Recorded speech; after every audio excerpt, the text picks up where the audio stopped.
together, and Allie for doing all of the administrative stuff. And if you're just coming in now, we're going to be on mute and we'll be listening, and Brian will give you the rules and regs. But I just wanted to say welcome from ASID New York Metro. Welcome to all of you. And we've got a bunch of our board members on here, past and current. Benjamin Huntington, our president-elect.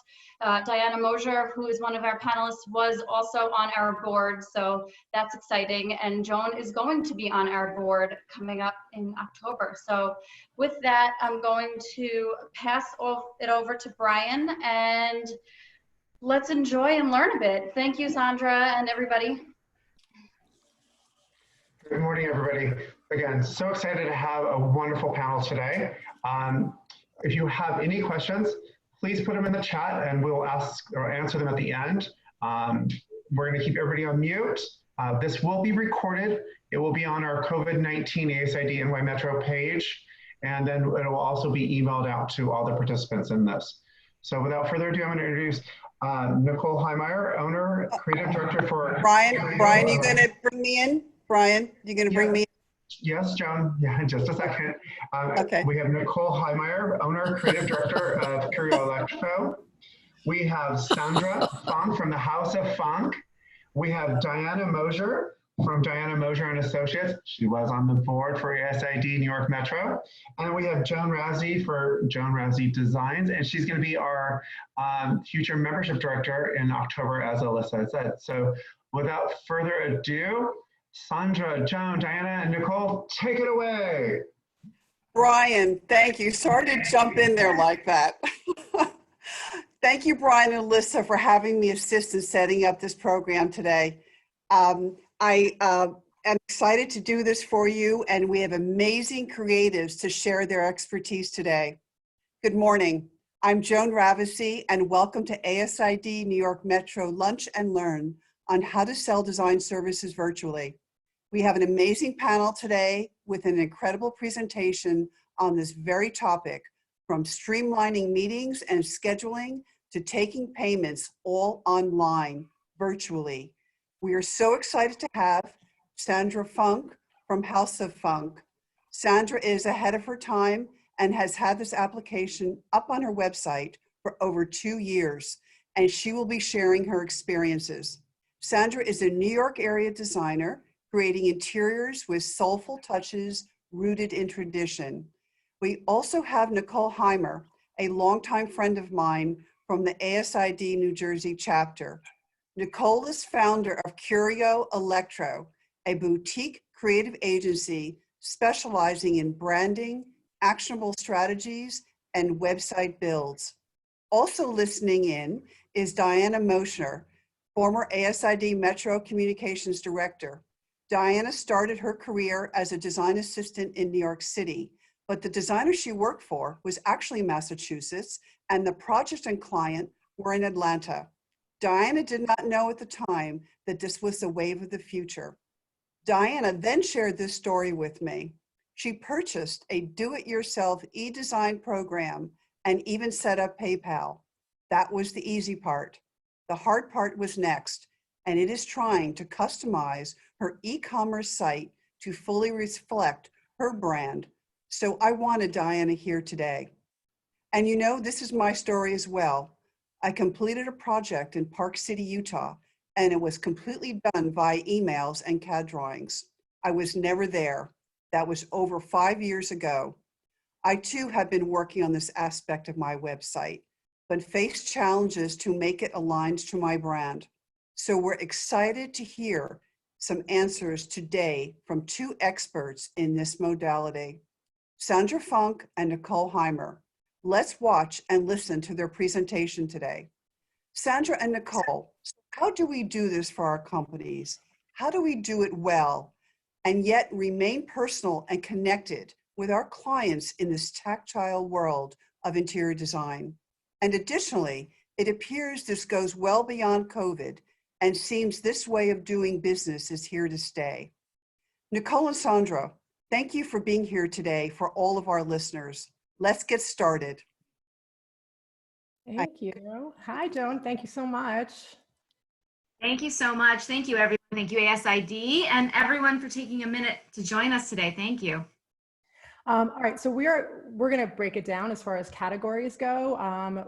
Personalizing it is absolutely part of this. We're going to walk through all of the different elements. So I am going to go ahead and share my screen, which hopefully works. All right. Is everyone seeing this? Yes, we got it. Thank you. Okay. And really quick, All right. I'm going to interrupt really quick. If everybody goes to the very top where it says View Options, you click on View Options, you can hide Video Panel, and you can see the full screen. All right, so how to start selling design services virtually. Thank you again to ASID New York Metro. We are NICOLE HEYMER and Sandra Funk. The reason why we're here together is because we have worked together for almost 10 years, which is like not a thing when it comes to agencies working with clients, really. And Sandra has been doing this particular service since like 2017, right? Exactly. Yes. So way back then, it feels like a million years ago, I just decided that I wanted to have a digital option for interior design. And I always joke and say, I wanted to have a version where I could work for anyone from anywhere. And really important to me was I have family all over the place and I don't live near any of them. And of course they all want design. So I knew I could do it remotely. And with Nicole's help, we were able to build it out. So it's been great. Yep.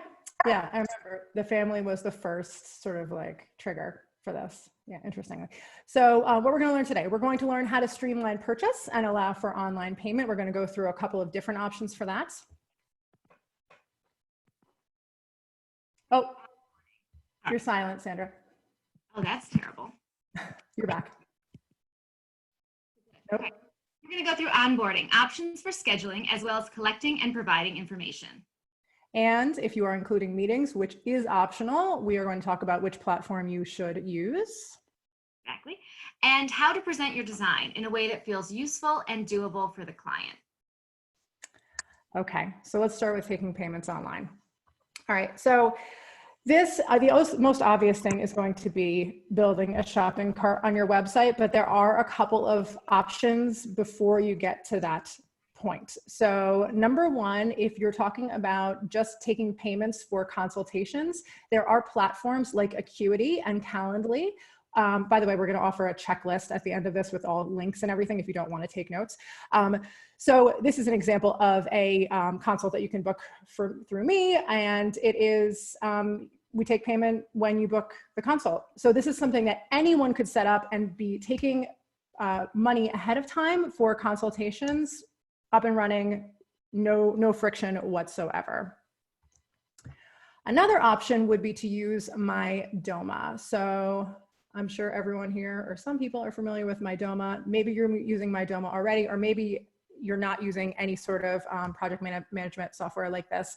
But if you are using MyDoma, this is a really, I mean, one of the wonderful things about MyDoma is that they have these packages where you can take payments without having a shopping cart on your own website. So you would set up the package for, you know, how much does one room cost? How much does a consultation cost? And you can either link out from your website, just create a button or a link from your website, or easy copy and paste, pretty easy, copy and paste some code onto a page on your website, and it would embed your, basically it would look like the packages are living on your website from there. And then the classic, which is to actually have a shopping cart on your own website. So to control the entire process step by step from your website. So this is a screenshot of Sandra's. Before she talks about this, I will say how easy this is depends on what you're using for your website. So if you have something like a Squarespace, or I believe Wix has these options built in, certainly Shopify is made for this, then it's going to be sort of baked into the platform that you're able to take payment and that you're able to set up products. And all you would be doing to keep it really streamlined is just setting up a product, again, by room, by consultation, something simple like that. And you'd probably be able to do that yourself on those platforms. If you are using something like WordPress, there's a little bit more of a learning curve, but you would want to use a plugin called WooCommerce if you are doing it yourself, or you would want to have your developer use something like WooCommerce. So that is how Sandra's is set up, and she can talk a little bit about that. Yes. So I wanted my online design to be completely integrated in the website. I wanted to make sure that the branding was all coming from me and that it was really right in line with my full service offerings as far as, you know, brand and quality and simplicity to use. So you can see here, it's fully integrated in my website. You guys can go to houseoffunk.com and tinker around with it yourself as well. So check it out. Mm-hmm. Yeah, so I'm just going to show some nice features on this. If this were live, this is a screenshot, but if this were live, if you hover over one of these images, these are different rooms. So it would show you bathroom, living room, dining room. So you could select what type of space it is. And then we're going to talk a little bit more about this later, but we also have the option to select a budget range. So but as the user is loading this into their shopping cart, they're providing information to Sandra and her team so that they can already have an idea of what the project is about. But you don't have to do that. You can keep it really straightforward and you can collect the information later. So let's talk a little bit about that in a moment.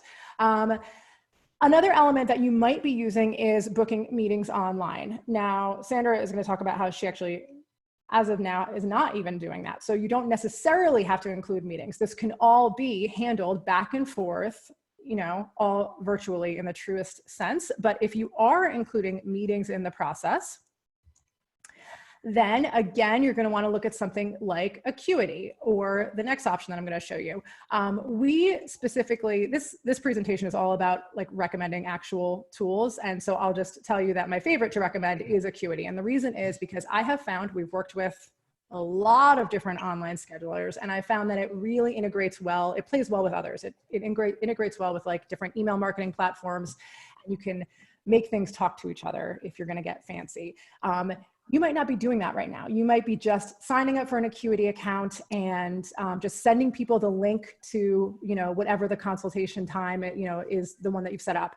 But it's nice to think about these things ahead of time because there's always a phase two, right? So even if you're not going to integrate fanciness with your Acuity account at this moment, probably a good idea to have something that can grow with you, that can speak well to your email marketing platform in case you get ready to automate things later. Another option would be Calendly, which is, I'm going to say like prettier than Acuity. So I know this is a confusing message, you guys, but we're going to look past that. Acuity is great. I mean, I'm sorry, Calendly is great as well. It's, I would say, the second best option in the experience that we've had, you know, limited experience, but in the experience that we've had. But again, the idea is you can have people sign up for a particular date and time. It integrates directly with your calendar. So whether you're using Google Calendar or iCal or whatever it is, whatever you put on your calendar, the scheduling program is going to see those things and it's going to not let people book at the same time. And that's the important thing. What does this require? It requires you to be a person who keeps up with your calendar online, sure, but it can be somewhat automated and you can always just block off time. So it's not like it's automatically like, schedule time with me anytime. You can say, you know what, it's on Tuesdays and Thursdays in the afternoon and in the morning, I have available appointments. You can decide those things. Or email. This is an example. This is like literally from Dana, my project coordinator, an example of the type of thing that happens when you do this via email. So this is something that happens all the time with us. Hey, do you want Monday at 10 a.m., noon, or 3? Which time slot would you prefer? Looks good. And then you have to like get back to them and be like, but which time slot would you prefer? And that's the kind of things that happen. Or they're like, no, that time doesn't work. Can we do this day instead? And this is why we love online booking, because as we are going to mention later, literally any moments that are saved in this process are going to make this more profitable for you. Every half hour that's saved, every 15 minutes that's saved, this is streamlining and, you know, you're making more money in the end. So yes, you can do email. You can start with email, but consider integrating online booking because it's going to save you a lot of time. Right, Sandra? Yeah, as much as you can systematize and process, you know, for efficiency, always that's going to help your bottom line. So my online design doesn't involve a phone call or a meeting right now. My online design is completely virtual. It's all, we'll show you what programs we're using and everything else, but we currently don't have that face-to-face time in my program. And that's, of course, you know, everyone's going to put theirs together differently, which is what makes it special and unique and great. Mm-hmm. All right, collecting information. So you, no matter what form this takes, you're going to need information from your clients. And how you take that information, there are so many options. So option number one, a PDF. So you can send them a digital piece of paper, right? And you can have them theoretically print out that piece of paper, write on that piece of paper, scan that piece of paper, and email it back to you. The thought of that makes me upset because it's just so much friction, right? It's just so much friction. So then we move on to fillable PDFs. And this is currently what House of Funk is using, and she'll talk, Sandra will talk about that. There are there's some stickiness with this, right, Sandra? Yeah, we're definitely, again, you know, going on 3 years here, we're definitely looking at upgrading our data intake to one of the more sexy, streamlined versions. So you'll see as we go through, you know, a product that we developed in 2017, there's a lot of room for us to take it up a notch. Mm-hmm. Yeah, and there's a lesson there, which is that like you start where you start, you know, even if like 10% of what you're doing is automated in some way, fantastic. It's a great way to learn what works. And then as you integrate tools, you have a better idea of why you're doing it and what is going to work well for you.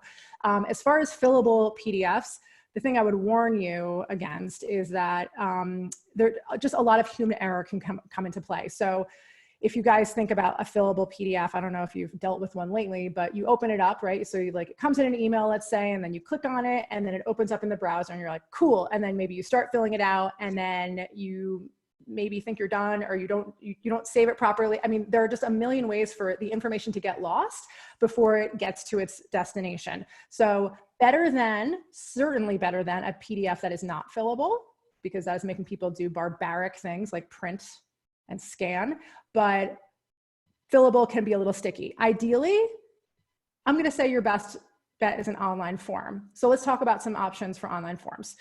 Plug and play are Google Forms. This is, I'm going to say like one of the less sexy options visually, but you can, like this was, you know, like I pulled this up as an example and like threw an image into it and made the background light gray. So it's not like, you know, a picture of a beach or whatever the default is. So you can make it like a little bit customized, and these are very easy to set up and there's not like a big learning curve with it. So this could be a great place to start. Typeform, we're just gonna keep using the word sexy to describe forms. Typeform on the scale of like not very sexy to like super sexy is, I'm gonna say super sexy, because it has this really nice functionality where it shows you one question at a time. Typeform costs money. It's a little bit on the pricier side as far as forms go, a subscription to it. But if you have, and this can happen, right guys, where you have an online, I mean, how many questions does your questionnaire have, Sandra? Oh, many. Yeah, it's super detailed because we really want to capture a ton of information from our clients. So yeah, it's super detailed. Right, especially if you don't have that interactive element where you have an opportunity to meet with them and collect the rest of the information. You're going to be collecting a lot of information. So in that case, something like Typeform can be nice because it shows them one question at a time so that they don't get that visual overwhelm.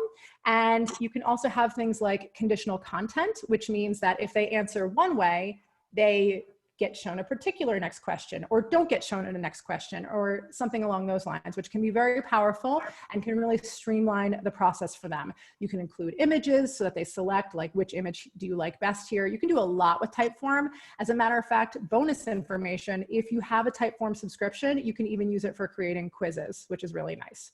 So that's another option. Or your website contact form, and I should say your website's contact form functionality. So not the actual contact form that's on the contact page, of course, but using that same plugin or that same functionality that would be used for your contact form on your on the contact page and putting it onto a new page and using it to create new questions that are all about, collecting information for your online design. So this is a screenshot of my lovely client, Kimberly Levin, Verve Design in Connecticut. Just a piece of her online questionnaire. And this was created using a contact form plugin. She has a WordPress site that we built for her. And this is created using a specific plugin. And I'll give you the name of that, which is Gravity Forms. So if you have a WordPress website and you have a long questionnaire, then you might want to consider using, it's a paid plugin, or having your developer set this up for you, Gravity Forms. And the nice thing about Gravity Forms, as opposed to like any old standard contact form functionality or contact form plugin, is that it has the ability to, if it's really long, they can start it and then they can say, I'm going to come back to this later, and it creates a little login for them so that they can come back and finish it at a later time. And when you have a long questionnaire, that can be really great. If you're using something like Squarespace, you're going to have less opportunity to customize in that way. But if you're using WordPress, this can be very nice. All right. Now, providing information online. So the first thing that we're going to talk about is the biggest problem of them all, Sandra, right? Is it? So I found over the years, the biggest barrier to entry to successfully doing online design is getting those measurements from the client. So it's really the barrier to entry is their nervousness about measuring a space, because most clients have never done this, right? Number one, they have to own a big measuring tape, and number two, they have to feel confident enough to measure that space for you. So again, 2017, we created this measuring guide, and we are, kind of walk them through what we need. And what we do, we'll often get a phone call from potential online design clients. And a lot of times my business development director will walk them through what that entails, what they need to do. So it's very helpful to kind of walk it through. And as we have been discussing, as we move into 2020 and online is becoming so much more important, video does seem to be the wave of the future. So I can, again, any conversation that we have more than a couple of times, we've already created FAQs on my website about that, but maybe putting a video together that helps demonstrate what it will take to measure a space is something that I can see us moving into to help smooth that over, that nervousness about measuring a space. In addition, we've done some research and are looking at, there's a lot of apps in the marketplace that, I think the next slide, yeah. There's a lot of apps in the marketplace that will measure a room with you. So they'll walk you through what you need to do. And for instance, I downloaded and measured a room in 10 minutes yesterday. There's my little tiny office up there on the right corner. Open the app, you barely have to log in and you are off and measuring. And I think the pay to play was around $3 for that plan to be downloaded and then shared. So if a potential client for online design is nervous about that measuring step, they might want to invest an extra couple of dollars in one of these apps and have you walk them through that. So again, I can imagine a video where I'm showing them how to measure. I can imagine a video where I'm walking them through one of my favorite measuring apps and helping kind of smooth out that process for potential clients. The other thing that we do when we do get that first measure from a client is we take those dimensions and we put the room together as much as we can. We print it out to scale, and then we highlight areas that we're missing or that need more clarity. So we'll always start with where we are with them and put as much together as we can, and then give it back to them with the holes that we need filled in. That helps them a lot, and it can be as simple as saying, did you measure the glass of the windows, or does this dimension include trim? What's your trim? You only have to give me your trim size once. So it's just walking them through all of those things and making sure you've got clarity on that. The next thing we move on to is collecting inspiration images from the client. So I prefer for them to give me 3 to 5 inspiration images with a little information about what they like in each image. Because when we all say transitional and it means something completely different, and especially potential clients, they're speaking you know, I hear all the time contemporary, and then they show me and it's totally rustic. You know, like there's a lot of variation in the words that we use to describe interior design. So it's really important to get the images in place. And then what I do when I'm delivering the design is I mirror back. I take their images, which are often, you know, Pottery Barn, Restoration Hardware kind of level, and then I'll mirror back an elevated version in that same style to help them see, you know, we're taking their input, but then we want to elevate that for them. Sandra, how come you don't use Pinterest? So I don't ask them to share a whole Pinterest board with me because I will end up seeing 100 pins. I won't know what's important about each image, and I could end up down a major rabbit hole of trying to figure this person out. So I'm happy for them to gather ideas in Pinterest, but I want them to cull them down and give me much more specific direction. Nice. All right. So if you are meeting online, let's talk about that. So, you know, there are options, right? And we are going to officially recommend Zoom. And the reason is because you don't have to expect this person to have a particular account. So if we're talking about Google Meeting, great. If they don't have a Google Gmail address, then it's, you know, there's a barrier. If we're talking about FaceTime, if they don't have an iPhone, like that's a problem.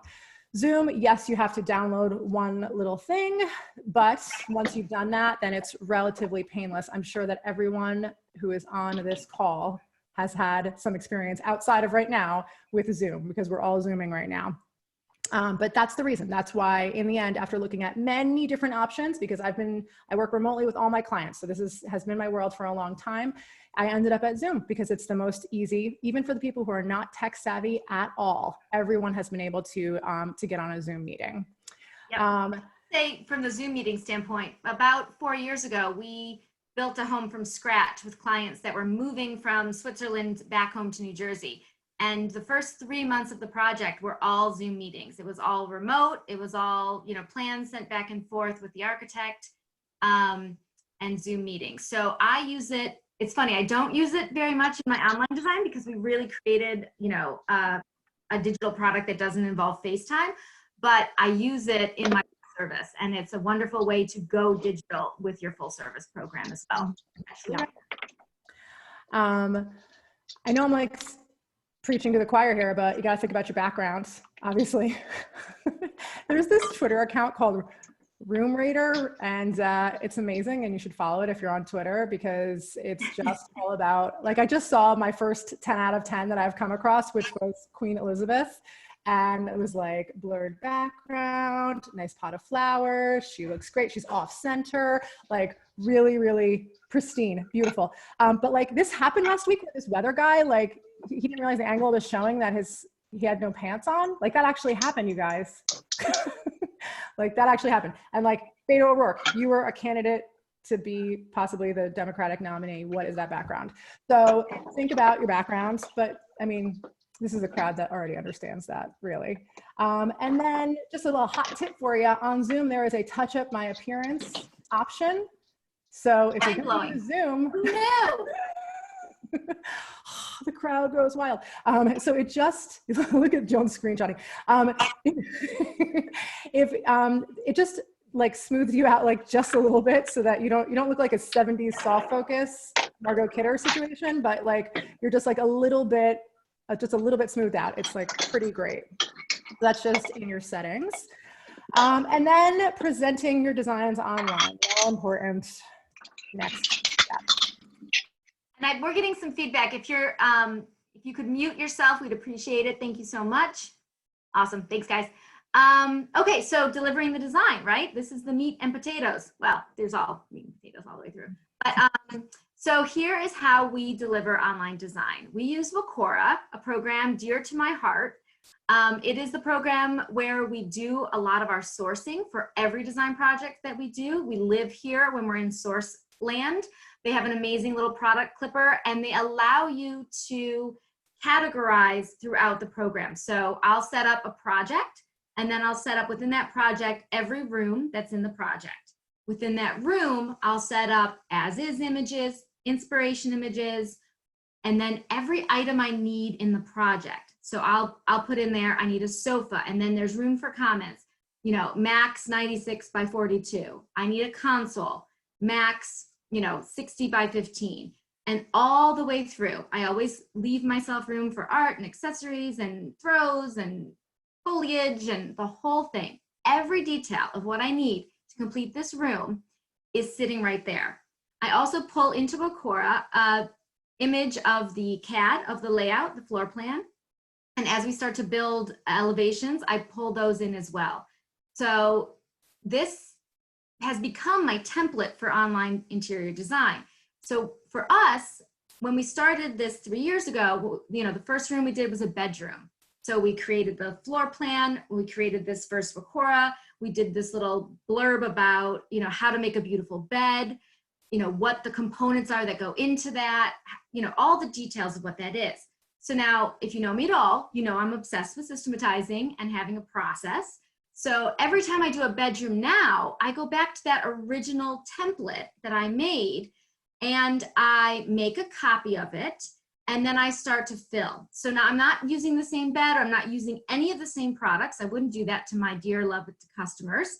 I am using the structure, right? I need a bed, I need 2 end tables, I need 2 table lamps, I need window treatments, I need art, like it's the same, right? And then if it's a huge bedroom, I need a seating area. If it's a tiny bedroom, I don't. Like, you scale it accordingly. You're always gonna scale it and update it based on your floor plan and those dimensions of what you need and the aesthetic direction. But you shouldn't be starting with a blank sheet of paper, right? Online design is expected to be at a lower price point than full service, and that means you need to get some efficiencies in place to speed this process up. For me, that was an insanely long interior detailed questionnaire taken, so I have a lot of information to work from, and having the structure in the background super duper locked down and systematized so that I can go right into sourcing, or, you know, right into like the layout, and then boom, we're on to sourcing. It's about quick, quick, quick. And then Wacora is actually how I deliver my online design. It allows you to put as much or as little information in each item that you're delivering. So I can put in there the retail price. I can put a link out for them to purchase. If that client has chosen the luxury level pricing, I can have those links go over to a proposal from House of Funk to sell them to the trade goods, okay? I decide if I'm going to bring in to the trade goods purchased by us, depending on the budget level that the client has selected, and a separate quick, you know, conversation to make sure that they have a receiver in, you know, make sure that they're in the local area where I can get a receiver where I can send trade items, because of course that's the only, you know, barrier to entry, is to make sure that everything is going somewhere and then it can be delivered to them. But once you figure out a local receiver in their area, it can be quite seamless, and you can still do online design and retain your markups if you're interested in doing that.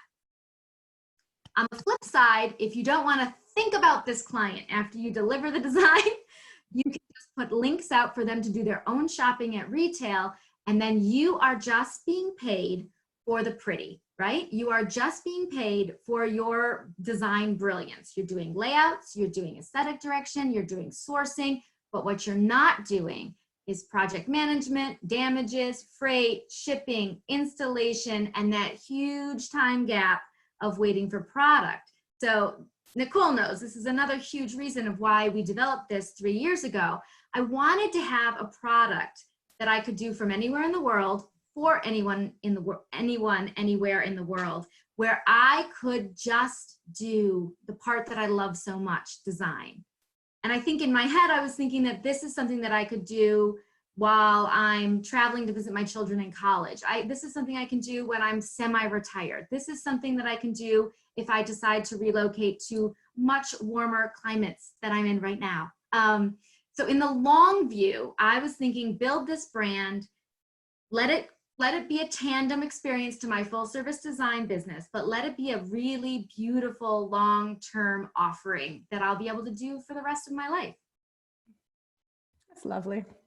It's lovely. That's beautiful. All right. And okay, good, perfect. This is what we needed. So Wacora also allows you to do checklists within it.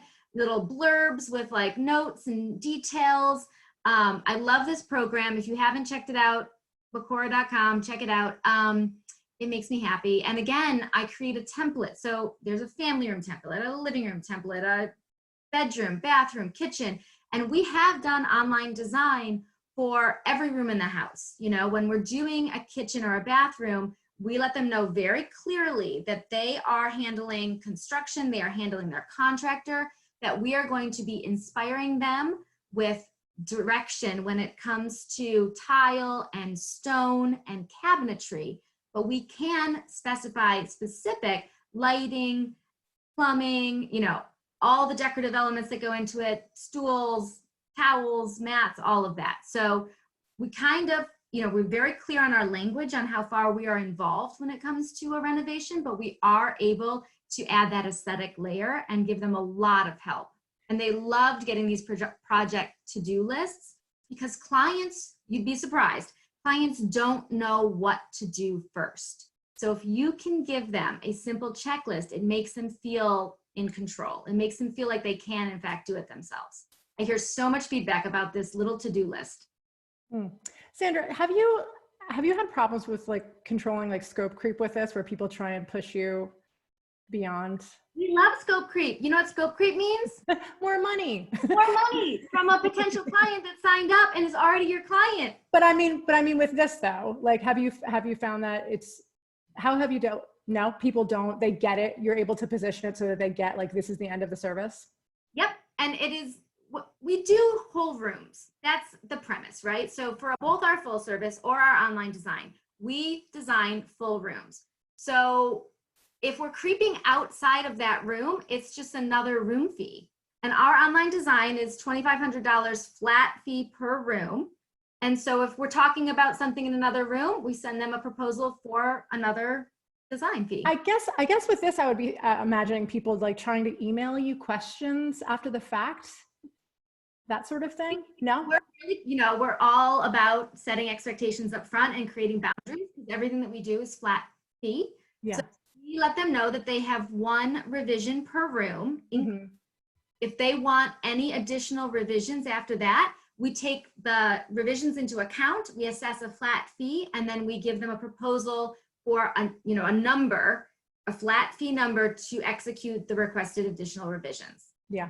If they pay, we execute those revisions, and if they say, never mind, then which I bet they do sometimes. Awesome. All right, so as much as I love Wacora, I know they're working on improving their mood board, but it's not quite there yet. So we use design files for their mood board function. This, back in the day, was Oleo board, and it became design files. So I'm gonna talk this through right from the get-go. Wacora and design files do a lot of the same things. Design files can deliver an online design and has a product clipper. But what design files doesn't do, it doesn't allow you to have those categories where you have a project and then you have multiple rooms in the project, and then within the rooms, you have multiple categories, okay? That's the missing piece that design files does not have. That is so helpful because when you have those categories and you can define what's needed for a job, you can give that structure to a junior designer and have them do the initial shop, right? And in Wacora, we also have a template that says, shop me first for online design, shop me first for full service design. And then we have second tier options for both.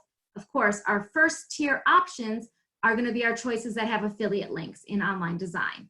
Our first tier options in full service are going to be our deepest discounts and our biggest, kumbaya with vendors we know and love and are really tight with. So, so having all of that structure in place allows you to delegate portions of this out where you become an editor instead of the feet under the water that are swimming and furiously paddling. What design files does brilliantly is you can flip, you can stretch, you can layer. I mean, we created this board, and again, it's all the pillows, all the throws, all the accessories, that's all us layering it up and being able to scale it. I typically do a really high level wireframe in CAD with all the actual item dimensions, bring that into design files, lay everything in on top, and then delete the wireframe behind it to get that scale. And I'll show you another example of that. Yeah. So this is an example of that. There's the wireframe on the left, and then I bring the actual product in, scale it accordingly, and then I delete the wireframe back out, or I can leave it sometimes if it's got doors and light switches and molding that I need to be able to see. So that's how we create really cool scaled elevations or room settings in design files. We're talking about everyone's moving towards 3D and all those amazing 3D renderings. I too am doing research on that, but don't currently offer that. And of course, if I did, I'd be moving towards an additional fee or a different price point to include. There it is. Yeah.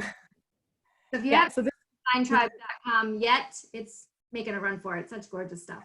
Right.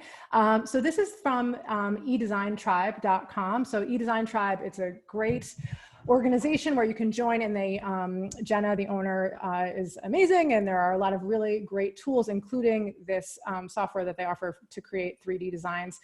This is by Sharon Otto. And this is a Zoom background that is, you can go buy Zoom backgrounds on edesigntribe.com for, I believe, $10 a piece. Which is awesome. Like, what a great now innovative product to create. And like, look how cool this is. So, so that, going back to the Zoom situation, yes, you need a good background. You could always go buy one if you really wanted to, or you could create one yourself. One quick, if you can go back to slides, I just want to show the detail that go forward one, sorry. Huh? Oh, okay, that's our CAD layout that we base everything on, that we share with the clients. And then here you're seeing our, gallery wall elevation with full detail on measurements. You cannot give these clients a whole bunch of pieces of art and then create a gallery wall. They will literally be shaking in their boots and emailing you, calling you, Zooming you, whatever you want to call it, nonstop. So give them the tools to feel confident right from the get-go. So as much as you can, you want to give heights on art. You want to give really clear details on, if you're giving them bedding, the coverlet goes down and then the duvet gets folded in thirds on the bottom. This pillow goes in front, this. You really have to walk them through this if you want to deliver and see it on its way. If you want to have a million follow-up phone calls and a lack of efficiency, you can lead, and then you'll be in touch a lot, talking them through all the details. If you want that, if you're lonely and you want to chat. If you're lonely. All right, retail versus trade. So this is, yeah, go ahead. Yeah, I was just gonna say, this is on Sandra's shopping cart. We saw it for a moment before, but go ahead, Sandra.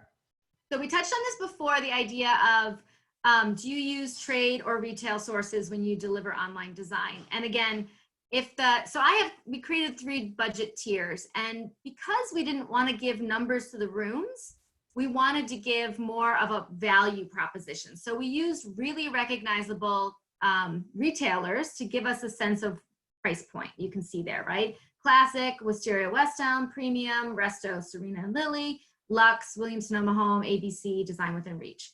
So when somebody chooses a Luxe budget, I know that I can go to the trade with my sourcing if they're open to it.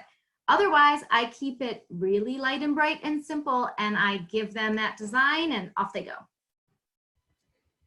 And I will tell you, affiliate links are a lot of effort to set up and figure out, and not a lot of money in your pocket. We had a client who did like the whole gamut. She did everything we said to do, and we had everything linked up. And I think we got a check for $350. So it's not nothing, but you have to really think it through before you spend a ton of time on that. You really have to be doing a lot of volume for that to turn into anything of significance. Mm-hmm. Yeah, it seems like more, right, like more, that's more useful for a website with high traffic where you're sending people out to those links and you have, as Sandra said, a lot of volume. All right, so from a website perspective first, we all want more images, and including of online design. And, if you ask the client to take the photos, you're going to get something along these lines, right, Sandra? Correct. So this is an online design project. And of course, at the end, in our template, already formatted, we, in their to-do list, it says, great, now take pictures of your room and send it back to House of Funk. We'd love to see how it all turned out. And so we get photos back from clients and they look like clients' photos, right? And so, but here's how I recommend. So definitely ask for the photos. It's great to see how far did they take it? Did they do what you recommended? Did they swap things out?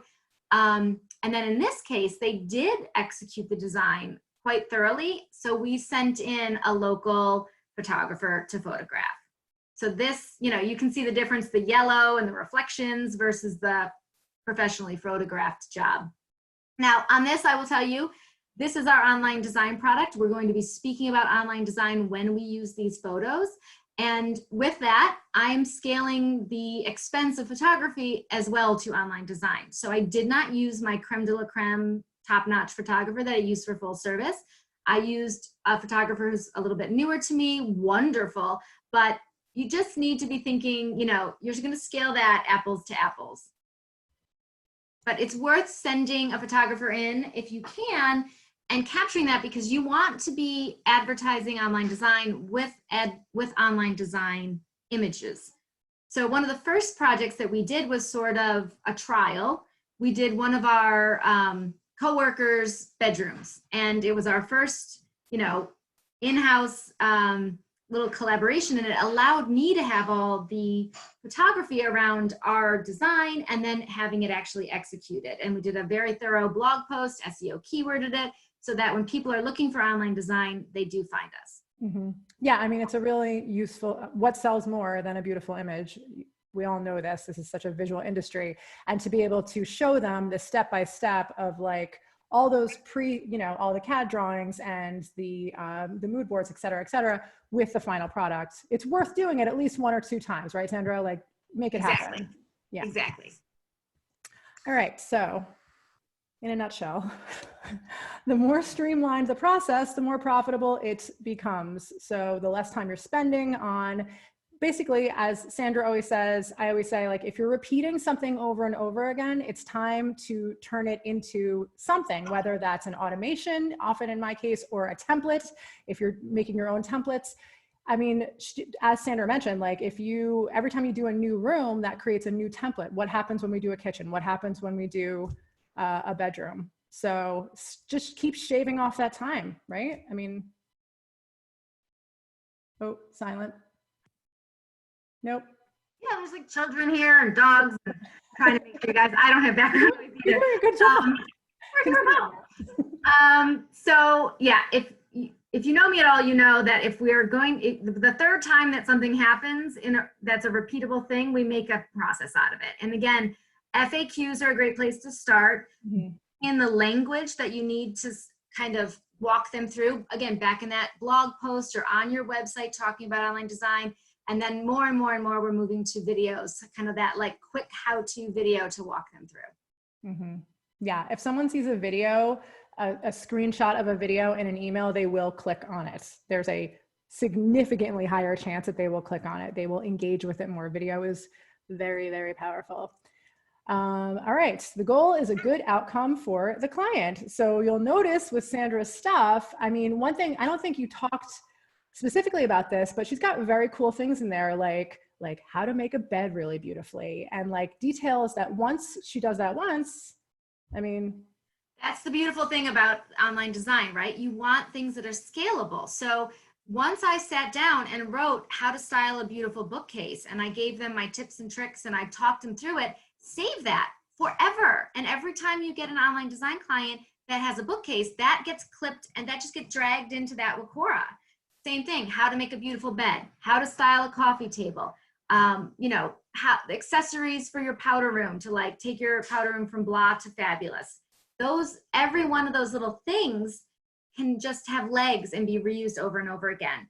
Similarly, we have a great powder room post. I'm obsessed with powder rooms.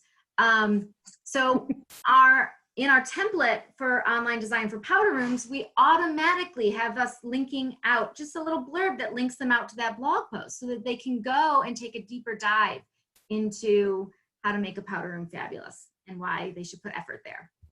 So yeah, just thinking through, you know, would my blog on color be great and a great assistance to every one of my online design clients? Probably. So put that in your template, right? You want to give. You want to overwhelm them with the gives. With scalable gives that more. don't cost you time or money after you do them the first time. Correct. You don't have to do it this way. So you don't have to do any of this stuff, you guys. You can literally invent a completely different way to do this. And that's the thing. Right now is, I mean, everything is crazy, right? But what is so interesting is that people are creating new habits. I mean, I asked Sam, we were talking about this and I was like, have you started any new habits? Like, I know I have. We're all starting new habits right now. We're all thinking in a different way. We're open to change at the moment because we kind of have to be. So like, I never did puzzles before. I'm such a cliche quarantine person. I'm like, yeah, and now I'm doing initial meetings with potential clients in Zoom, and I honestly don't know that I'll ever go back. Exactly. And they'll be fine with it because people are open to it now. So the point is, right now, there's so much innovation going on. There's more than one startup for online haircuts. Like one of these will be the winner of the online haircut competition. This guy, they get on with you on Zoom and you need to bring like whatever, and then they walk you through. And this person kind of looks like me, but like, Nicole and Sandra, we have so many questions. Are you wonderful? ready to make good questions? Yeah, we're almost done and like very close. Okay, very good. Just want to make sure because you have a lot of people wanting to get information from you. Sure. Okay. Yes. All right. So I'll go quickly. So yeah, virtual agent services tools, like all sorts of crazy stuff, drive-through confessions, things are in flux. And I just want to stress that it is a time when you can really get innovative. So just because we went through these different ways of doing it, you could do something completely different and that would be glorious. So we did create a checklist that kind of sums up like all the different tools that you have here and has links out to everything. So if you want that, you can text design to 646-495-9867. And you can find Sandra and I at our respective URLs and Instagram accounts. Yes. And just one note on that, when we were talking about like, take what serves you, leave what doesn't, so many of these tools I'm using in full service as well. So it doesn't just have to be this like online design bubble and then full service is completely on hold. That design questionnaire in type form or in the gravity forms I'm definitely moving all my questionnaires to that. I'm moving my initial chit chats onto Zoom, regardless of if it's online design or full service. So I think that, again, this is permission to innovate has been granted. So it's time. Awesome. Oh my gosh, thank you so much. I think Joan and Diana had a couple of quick questions, and then I have almost 2 pages of questions, and if you don't mind, and I love that everybody's still on here, we'll try to get all of your questions answered. Sandra and Nicole, thank you. And thank you, Brian. You know, this is fascinating to me. You mentioned video, that is really a very big trend. I was fascinated how you talked about how to make a beautiful bed, and you use that. Do you actually do that on video, and is that posted on your site to entice people to do your online design? So I have not, no, right now my how to make a beautiful bed is like a little word blurb, but I've moved so much of my marketing to video in the past few years. We have a monthly a show called Design Sips that we do on Instagram and Facebook Live. We talk about the business of interior design. And always in my email newsletters, there is a link with a video in it because the engagement we've tested it year over year. The engagement is through the roof better when you use video.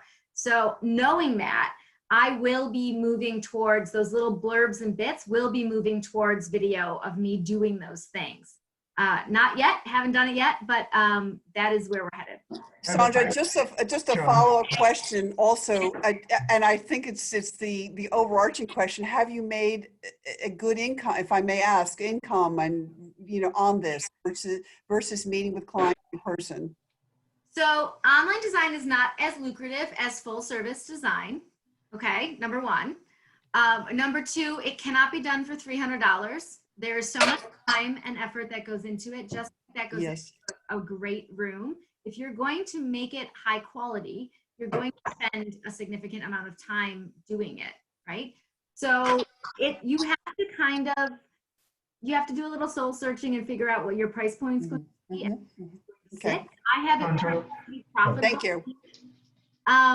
And at the same time, it's probably under 10% of my business mix, but it's a beautiful option. When I have a potential client reach out to me and they cannot meet my price point of my ideal client avatar or what it would look like to do full service with me, to be able to say to them, we also do online design.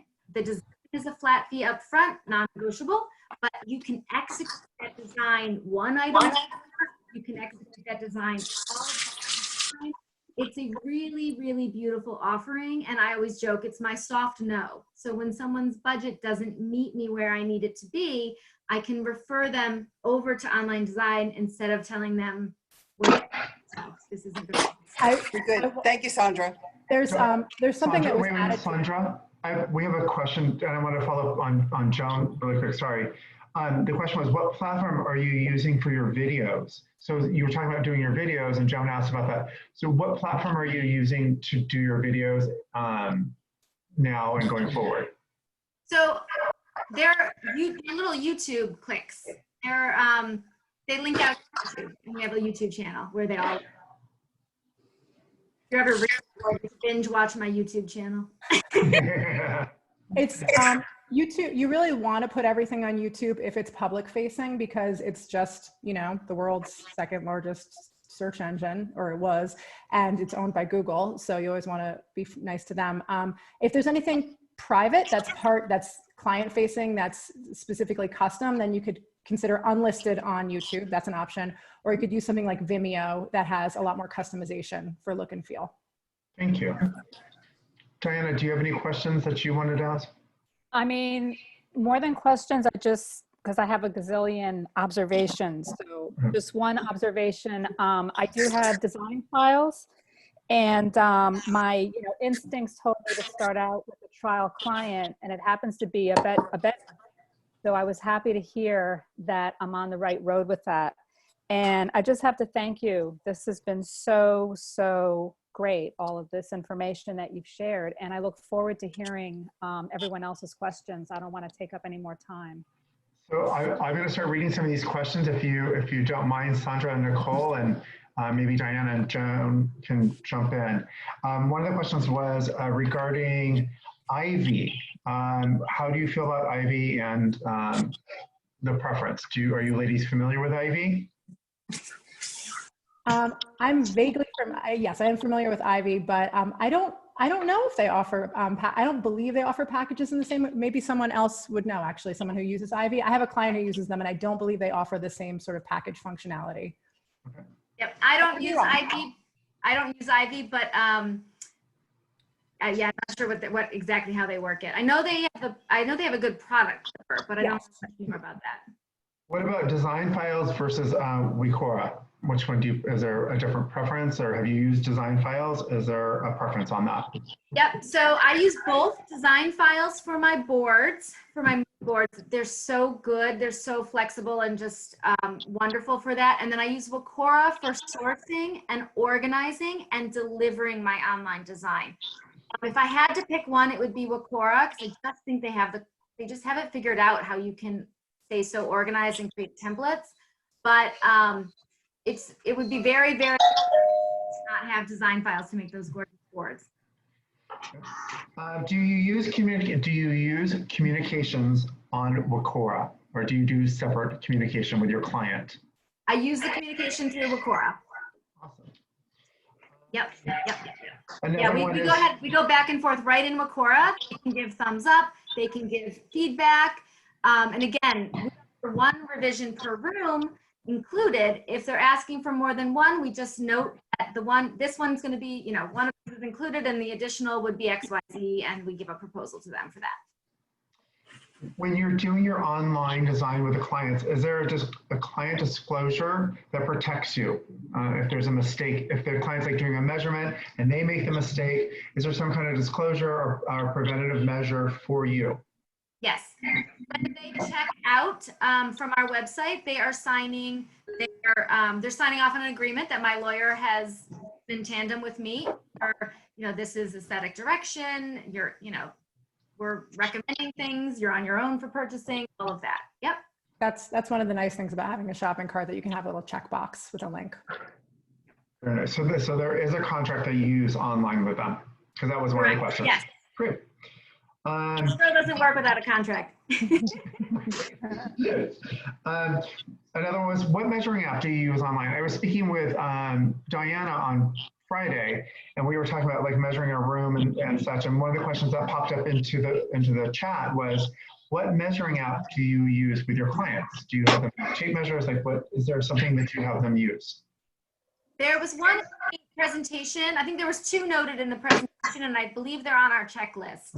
Okay, very cool. And remember, everybody, we're gonna, I'll put some of these questions into the email, and we'll send out a recording of this email with all of the slides and the contacts. Another question is, how do you collect inspirational images and insert them into a form on your website? I don't have a form. I actually, in our design questionnaire, they're directed to send us 3 to 5 inspiration images to our main mailbox, info@houseoffunk.com, with descriptions. And so it's auto on our end, but then they're directed to email us those items, and then I pull them into Quora. So hi, cutie, back what they gave us, and then upping the game by adding my own. Mm-hmm. That's something that I would say you can go phase 1, phase 2, right? So you can have so you can have a just an email situation, and then you can actually use contact forms that allow people to upload right there in the contact form. Or you can create Google Drive folders if you want to be a little bit more manual about it, and just send them a link to that. There's another great question with what we're just talking about. What insurance do we need for offering online services? I mean, that's a great question. So that you would need to talk to your insurance provider, but I absolutely sat down with my insurance provider when we kind of revamped the brand. Whenever we go through any growth or expansion or contraction, whenever we add a new product, you need to sit down with your lawyer and your insurance provider, and you need to walk them through where you're headed and make sure that you're insured completely. Cool. Talking about the photo shoots, who styles them? Is it, since it is an online service and you're asking for the photos, who do you have style those photos? Do you have I mean, like, I know you talked about the homeowner, but sometimes what we say and what they do, how do you have them styled? Yep. So if I'm photographing an online design project and it's near enough that I can get there, I will absolutely go there and do that final styling and be there with the photographer to walk them through what shots I want and what we're focusing on and what impact we had in this design, because that's what you want to feature, of course. If you're remote, you're taking a much bigger risk, right? You're on FaceTime or Zoom or something with the photographer and the homeowner, and kind of you need to be managing it from afar. Got it. What tools do you use for budget estimation? That was one of the questions. Yep. So for budget, so Wacora does allow you to put the price point in, and then you can run a budget from Wacora that you can then attach as a PDF in the program, or they can just go line by line. I have kind of solved this problem of the budget by saying, what tier budget are you interested in? You saw that 3-tier program. So we are not nailing down a specific number to spend in these rooms. That is a level of detail that we go to in full service that takes a lot of time and a lot of consideration to hit a specific budget number, as we all know. So for online design, we don't give ourselves that challenge because we're keeping it in a price point by identifying retailers that are commonly known at different price points. Also, if someone does note a budget in their design questionnaire or in communication, we let them know that they are completely able to execute their design at their own time, at their own pace, and at their own budget. One of the templates that we actually have in our online design Wacora form is if you want to execute this all now, but you can't, it's not in your budget right now, here are some other ways that you might be able to swap things out. So we give them a list of You know, you could swap out a beautiful, you know, iron bed at Wayfair, at Target, at IKEA. So we give them kind of this reference sheet of other very inexpensive online retailers that provide furnishings. And it's a great, it's like an FAQ, but it's working even harder than that to mitigate those follow-up questions and comments about the budget. Because we just put it out there right from the beginning, and it really helps them help themselves. With that being said, do you use Wacora for accounting? No. Okay. As a separate service. And then there's another one. Do you prefer Wacora versus DOMA or MyDOMA? Is there a preference on either one? And I know, again, I know you like Wacora, but someone asked, what about MyDOMA? Yep. So MyDOMA is a method to, well, I don't use MyDOMA. My packages, my online design is built custom through my website. So Nicole built it with WooCommerce through WordPress. So I can't speak to Wacora versus MyDOMA because I don't use MyDOMA. Right. Let's see. Can you collect commissions from affiliate links on Wacora? And what's the cost of Wacora? Someone had asked. And I know there was some feedback in the chats, but can you collect commissions from the affiliate links? And yes. What's the cost? You can. Yes. They are small. Affiliate links, I think I said earlier, but so we wanted to see if the affiliate link direction was worth it. So we put some effort in and we got hooked up with affiliate links. And I think the project we showed the client's photo and then my professional photo of, they went for everything. They went ahead and purchased everything we suggested. And I think the affiliate total for that was about $350. So I would say it's probably not worth your time if you're going to execute a handful of designs a year. If you're going to do 5 a month, sure, that starts to become something. Awesome. Do we want, so I think I've answered a lot of the questions that came through, and I know a lot of them were answered by your presentation. And we've gone over our hour, which is totally great. We'll go ahead and say if anyone wants to ask any live questions right now, we can open it up for some live questions. Sandra and Nicole and Joan, Diana, are you ladies okay with that? Yeah, I'm great. You know, this is just, again, a fascinating topic to me. The way you've approached this, Sandra and Nicole, it really speaks to, in many ways, people wanting shopping online. The way I had seen your different packages, where you mentioned various websites, you know, Restoration Hardware, etc., where people are purchasing their own furniture. I mean, that has been a trend for some time, you know, since the age of the internet and this product being available online. So you've packaged it in a way to help your clients buy the right things on their own from these places. And I admire what you've done with that. That's absolutely brilliant. I think some of this does come from, it stems from hearing from clients, I just need your brain, you know, just tell me what to do, but I want to execute it myself, right? And so answering that more and more often conversation that I was having with clients. And it's helped me define, there's clients that are really full service, really luxury, they want me to take care of it all.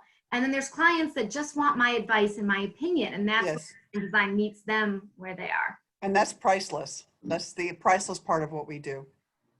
Thank you. Thank you. There was a question. Quick question. Oh, go ahead. Yeah, Diana. So say you have a client, say you created a beautiful design for a client who is going to take maybe 3 years to actually implement it because they're going to do it themselves. Would you feel comfortable using your beautiful mood boards as part of your marketing program for eDesign? Yeah, yes. As opposed to a finished photo? Yep, any of those designs that, again, per that little agreement, any of the designs are ours, and any of the images, you know, that they send or we take are ours to use in our marketing.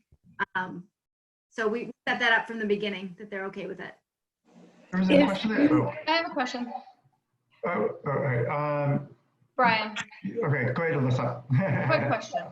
I tried before a few years ago, and I found it then cumbersome to be able to print if I wanted to have something physical. Are you able to print the presentation now? It's not, you're right. It's not really set up for that. I tried the same thing years ago, just, I don't know why, the client was coming in to meet. Yeah. It's not set for that. It's really a digital tool, and it's best staying right there digital. All right, because I found myself print screening and printing it, and it was blurry, and I said, that doesn't work for print. Yeah. Okay. That's a big part of why I went to design files for my mood boards and to make, you know, really custom, beautiful boards. Because when I do have a full service client coming in and I still want to give them a beautiful board, Right. it's nice to print that on the big paper and, you know, do it really high So quality. design files can print. Yes, beautifully. Got it. Thank you. Yep. Do you have a flat room fee for each individual category? A classic, a premium, or a luxe? So we decided we're a $2,500 flat per room fee, period. Now, the only concession is if you've got a great room that, you know, serves multiple functions. So if you've got the great room that is the family room, the eating kitchen, and the kitchen, then it's a quick phone call and we talk through, there's 3 functions in that room. We're gonna charge you 2.5 instead of the 3 rooms, and we'll send over a proposal for that. Generally speaking, 1 room, 1 function, flat fee. And we just wanted to keep it simple that way. Thank you. There's another question, and it's popped up a couple of times. When you're designing, like, say, draperies or sofa fabrics, how do you get the samples to them? How do you choose the samples? How do you do some of those interactions where we would go shopping with the customer and we take them into the fabric stores and Cravat and things like that, and they can feel and touch the fabric. So how are you bypassing that? How are you moving forward in this virtual age? Yep. So, you know, that was definitely a barrier to entry for me because it was, I felt the same way. I was trying to figure out how am I going to be able to do this? But after doing many online designs over the years, I find that I use the vendors that give me, you know, a good little graphic of the swatch. I can pull that swatch right into Wacora. So I've got the sofa and then I pick out my swatch. And honestly, I do it all digitally. I'm not touching and feeling samples when I'm doing online design. Now the clients can choose to pay that extra little $5 to have the samples shipped to them, and they can get everything in front of them. There's a couple of things with that, right? You're going to build palettes that get along easily together. You're not going to put yourself in a situation where if this green and that blue aren't speaking to each other when the client gets those samples and they're not going to know it. You're going to build palettes that are, you know, analogous harmonies that are going to go together beautifully no matter what. You're going to build really neutral, beautiful palettes that are going to cruise right into and go together well. So you're just going to be mindful. You know, if I know as an interior designer, there's a lot of full service times where I'm like, I need to see this stuff next to each other to make sure it's going to work. You have to make sure you don't put yourself into that situation with online design. Even out. Sandra, we lost you for a second. Oh, sorry. Uh-oh. I'm careful to make sure my designs aren't necessitated. We still can't hear you, Sandra. Oh, I can hear no. her. I can hear her. Can you? Can you I hear can me? hear her. Okay. Oh, there we go. And you just answered my biggest question that I forgot to even ask, because that's always been in the back of my mind. So that's so logical. I love it. Thank you. Thank you. And you know what? There's so many online shopping resources who have come so far in their photography. And, you know, because we use design files, we can remove the background. So like I can get the sofa in the fabric that I'm looking for, and I can lay that, you know, beautiful pillow from Citizenry or whatever on top, and I can see how they work together. And again, you're not going to put yourself in a situation that's going to be a little bit like that might not work. Definitely. Yep. We'll take maybe 1 or 2 more questions. I know it's almost an hour and a half, and I love it. This has been such a great presentation and a wealth of knowledge. Let's open up for, say, 2 more questions. You can unmute yourself and ask, or if you want to put it in the chat and I'll ask it for you. Can you hear me? We can, Jonathan. Thank you. Hey, thank you so much. So, this gives a lot of good thought to the designer to determine the market that they want to invest their time and money into. While we are in a time of crisis where there is going to be dramatic changes in our lives, and the way we live and the way we work, we as designers have a choice to make on where we want to go with providing our service and our contribution to the world. And I'm so grateful for your presentation, for giving me the opportunity to reflect upon that. Because I know that in my 30 years that I've been practicing, that I've chosen a direction. And it has brought me great value and wealth. And now in this crisis, I've had to re-examine that.